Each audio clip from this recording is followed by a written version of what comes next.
Deep inside a vast, ancient forest where sunlight barely touched the ground, a great river carved its way through the land like a moving mirror.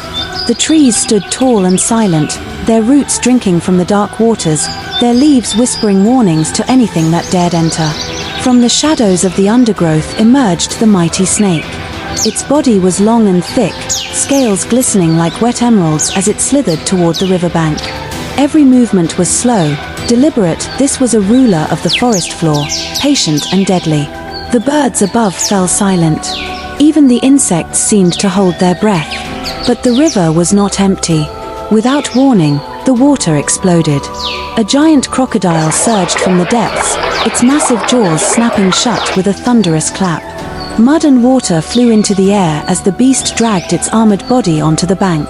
Its eyes burned with hunger and dominance. This river had long been its kingdom.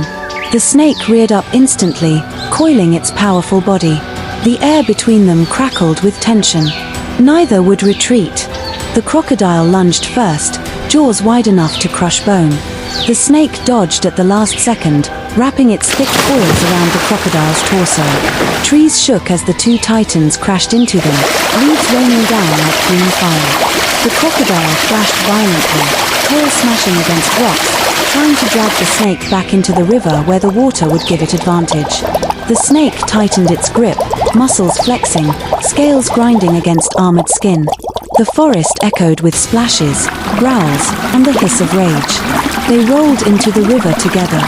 Water churned red with mud as the crocodile twisted and spun, while the snake fought to keep its head above the surface. For a moment, it seemed the river itself might swallow them both. Then, silence. Slowly, the water calmed. The crocodile floated away into the deeper current, wounded and defeated, disappearing beneath the surface. The mighty snake emerged at the river's edge, scarred but alive. It lifted its head one last time, tasting the air, then slid back into the forest shadows. The river flowed on. The forest stood still, and the legend of their battle remained, whispered by leaves and carried by the endless water.